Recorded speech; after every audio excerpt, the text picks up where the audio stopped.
Good morning. Okay, so I'm going to talk to you about the 7 qualities that I have found to come back over and over and over in some of the really successful women entrepreneurs. Most of them are women that I was thinking about that I know personally. So this came up yesterday.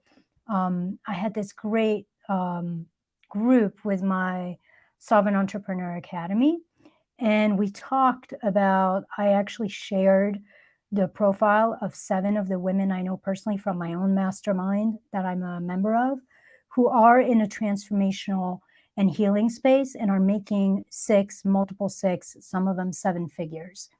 And I wanted to do that essentially to kind of blow all of our minds with all the rules that we have in place about what we think is possible and how we think we need to get there. And so as I was thinking about these women, I kind of, and all the conversations I've had with them and everything I've heard them share in my mastermind, in the mastermind I'm part of, originally I came up with 6. And then this morning I came up with a 7th one. That I had not thought of before.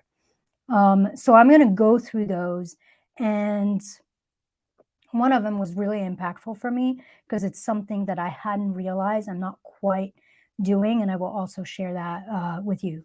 For those of you who don't know me, I'm Ilsa. I'm the founder of the Sovereign Entrepreneur Academy, where I marry energy, strategy to help change makers and transformational leaders essentially become powerful vision casters in their lives and business and get booked out without burnout. So if you're watching this now, say hi. I'd love to know who's watching this. If you're watching this on the replay, say hi as well.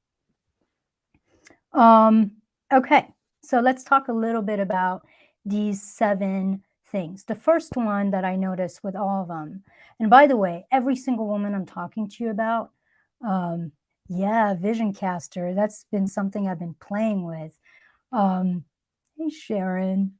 So Sharon is in my group, by the way. So there's, I added an extra one to what we talked about yesterday. But anyways, keep in mind, all these women are highly successful, and they are all healers, wellness practitioners. They're not teaching people how to grow a business. They're all really in a transformational and healing space. So one of the things they all have in common, number one, is they love what they do and they absolutely believe in the value of it.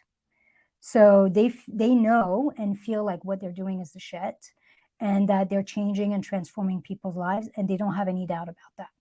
That's really important. That's number one. Number two, they don't care what other people think. They don't care about what people are saying about them, what people are going to think about them. They're not worried about being judged. They've kind of moved all of that shit aside so that they can show up fully. Essentially, they're not trying to appease or please anyone but themselves or their clients. And I think that gives them a space of freedom to really be able to be themselves and share what feels important. And I think, by the way, for those of us who are spiritual leaders, who are healers, it's really important to do that, because sometimes there can be a sense of wanting to hide that, wanting to hide who we are and what we do, because sometimes it's not part of the norm, or we have family members who are not going to understand. So all of these women went through that and were able to say, essentially, fuck it. I'm sharing for the people who want me and who want my work, and everybody else who's not happy with that can just ignore me or get lost. And I think it just freed them up. It unleashed them to be able to show up fully. So that's number 2. Number 3, they're all super intuitive, and they're not trying to fit themselves in a box or follow somebody else's formula. If something doesn't feel good, if something doesn't feel like them, they remove it, and they essentially take what they're given by their coaches, by their mentors, and make it their own. And they trust in their own guidance. They trust in their own movement. So that's number 3. Number 4 is they don't compare themselves to anybody else. So, they don't care if it's already been done or if somebody's doing it as well. They don't care if it's never been done, and think like there's no market for it. They don't look at what other people are charging for what they're doing. Essentially, like they're really putting on blinders and doing them, moving with what feels good for them, what makes sense to them, and not worrying about what everybody else is doing or saying, and just essentially owning their own,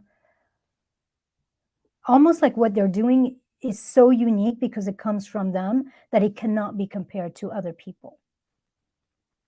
One of them was actually sharing how she's actually on, like she on listed herself from all the different like memberships and email lists and all that stuff that she was in, so that she would not be influenced by what other people are doing out there or start that comparing thing again.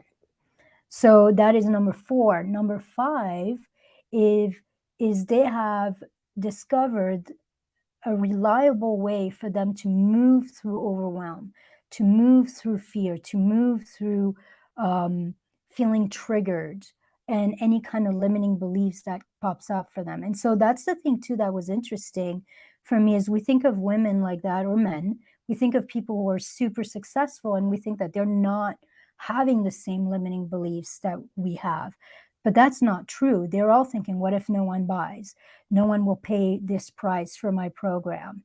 Will I get people result? Like that stuff still comes up for them.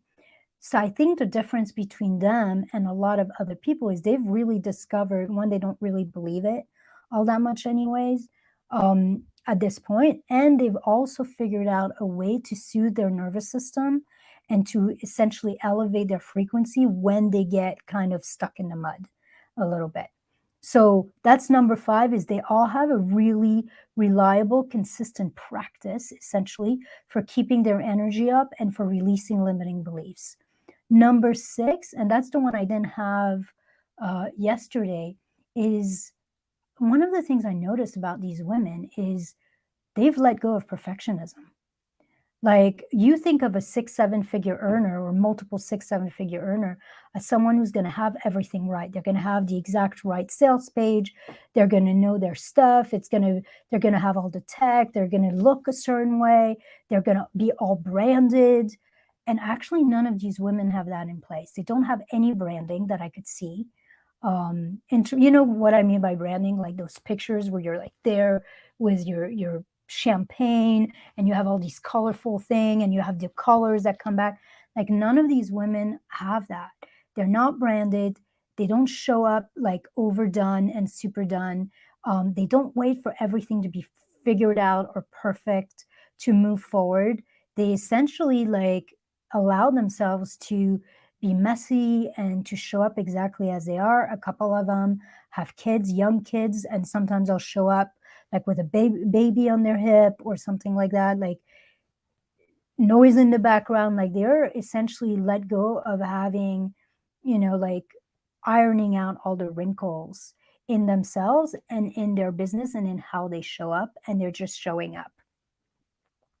And then number 7, and that was a big one for me. That's the one that I hadn't realized I still don't quite have. And this was actually one of them who said that, and all the other ones were like, yes, totally. They rather fail doing something they love and doing it their way than succeed doing something that doesn't feel like them or doesn't feel good, doesn't light them up, doesn't feel expensive. So they're not afraid of failure. Hey, Lisa, they're not afraid of failure. They're literally rather do what they love and do it their way and risk failing than try to fit a mold or try to follow everybody else's framework and succeed, but succeed doing something they don't love. Succeed by working with the wrong clients, succeed by doing things in their programs they don't enjoy, like all of that stuff. Like when I look at them and I look at their offers and what they do, like they love every little bit of it. And the way they look at it is, hey, it's either that or oh well. And there's something freeing with that. There's something freeing with like Because if we do stuff, we work with people we don't wanna work with or we don't love, we include things in our offers and our programs that don't light us up, we do marketing and things around marketing that we really dislike, then is it really success, even if we succeed in the end?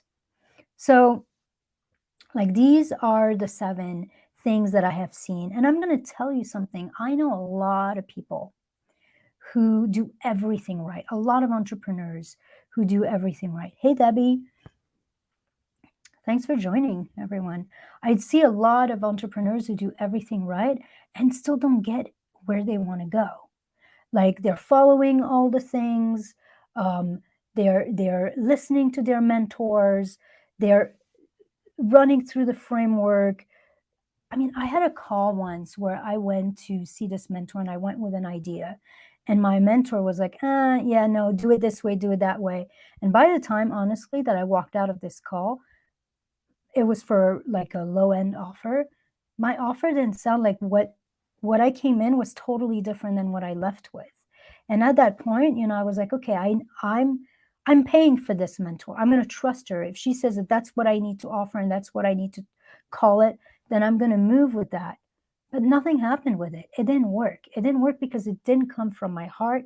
It didn't come from me. And I know a lot of people who are doing exactly everything right, to the degree where sometimes it feels like plagiarism. They're literally copying other people's like copy and sales page and posts and just shifting a few things in there. And they're getting nowhere with it because it's not them. So I think like that's the idea of like shifting and letting go of all the rules and making sure that we're loving the journey and we're doing things that make sense for us. Because if not, in the end, it's actually not really success, anyways.